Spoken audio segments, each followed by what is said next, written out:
Hi everyone, it's Danielle. I'm going to be explaining my Tinkercad instructions. I believe that you will have a better understanding if you see someone playing and doing Tinkercad. There's also a tutorial on YouTube that I will show you later that's actually from Tinkercad, which is very useful. I never use a tutorial. Basically, I feel like the best way to understand how to play with Tinkercad is to just go for it. Start bringing in objects. I'll show you a little bit of the basics that you'll need to know for the bubble wand today.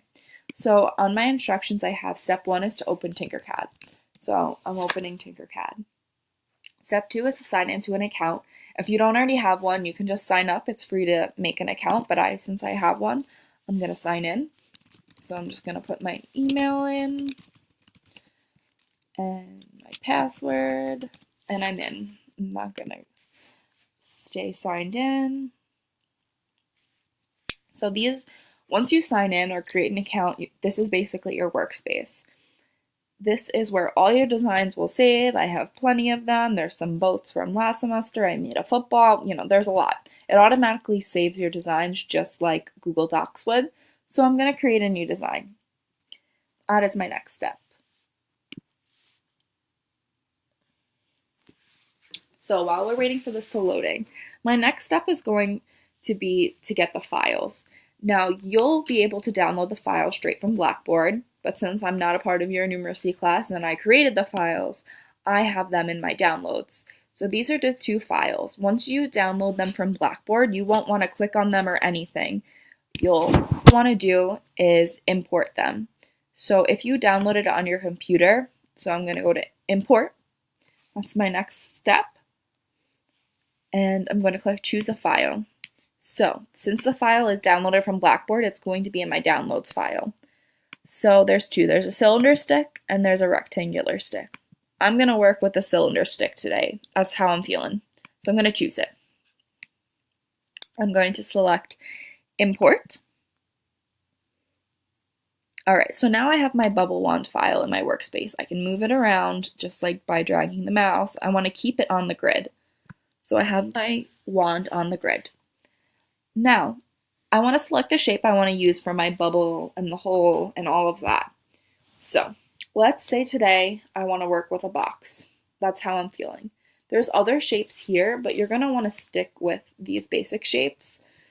There's some more in the all section, but there's like Australia. If a kid wants to create a bubble wand of Australia, that's phenomenal. You can let them do that if they want to, but I would suggest having them use the basic shapes so they could get the hang of working with Tinkercad. So I'm going to say with the box, all I have to do is click and drag with the mouse. So I have my box. I'll show you again. All I'm going to do is click and drag. So I could also just click on the box. That's another way to do it. So all I did was click and bring it over. So now I have my box.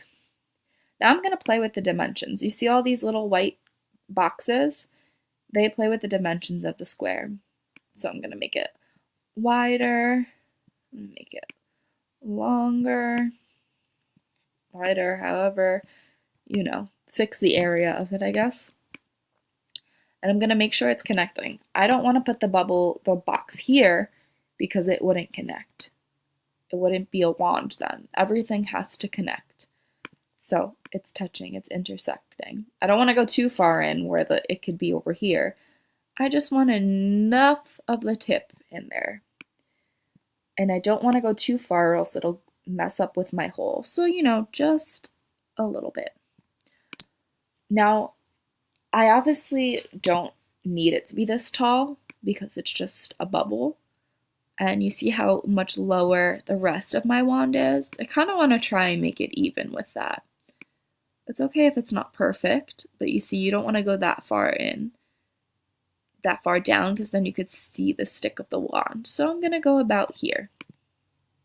I'm also going to make it a little bit longer. Okay, so now in order to make this a bubble, I obviously have to have a hole in it. So I want let's say I want a different object now. I don't want a different shape. I'm going to take I'm going to take a sphere, let's say, and I'm going to basically change the dimensions of it, and I'm going to bring that in right here.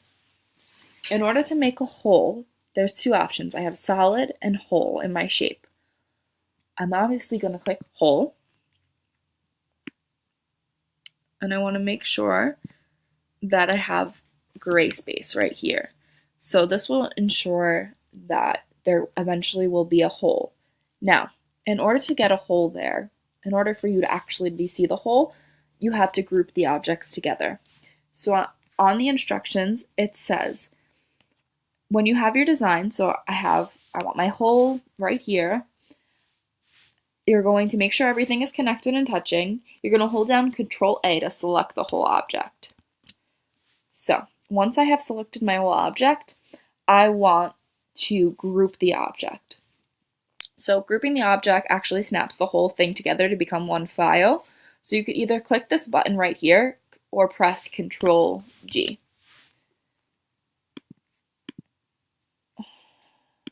Now see, it didn't work very well. My circle wasn't a good idea. So this is what something's going to happen in your design with your kids. So I'm just going to undo that, and I'm going to take this sphere out of it, and I'm basically not going to use that. You could see how it was not a good design. Let's say I still want to do a circle. I can do a cylinder. So I'm going to bring this down, and I'm going to make it nice and big. Want a nice, big, beautiful bubble. Oop, move the circle, the square instead. All right, here is my bubble. So now I'm going to do the same thing. I'm going to click it, and I'm going to select hole. And now I'm going to select the object, and I'm going to group it. And now I have my hole. So all I did was have the whole object selected, and then you can press Control G or this button right here.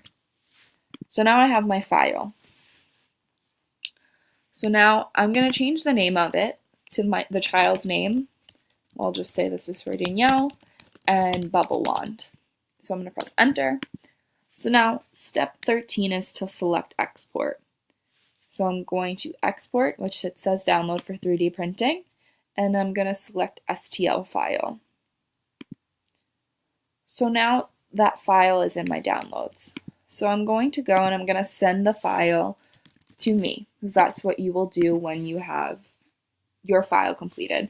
And I'm going to say the subject is whoever's bubble wand it is. So Danielle's bubble wand.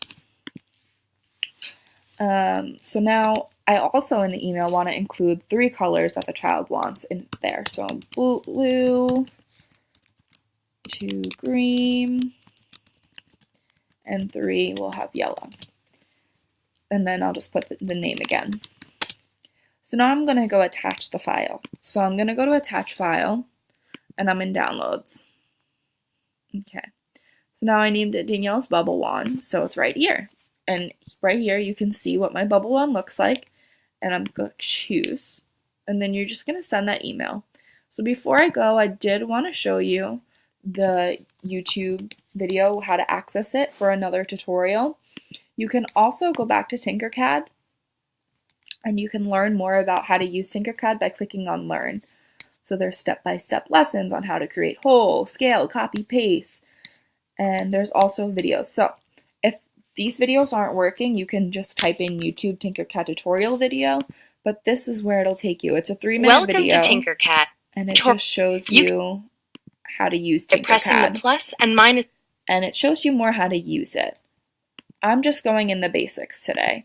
So that's basically how you do this Tinkercad tutorial. If you have any questions, please feel free to email me. I'll leave my email in the instructions.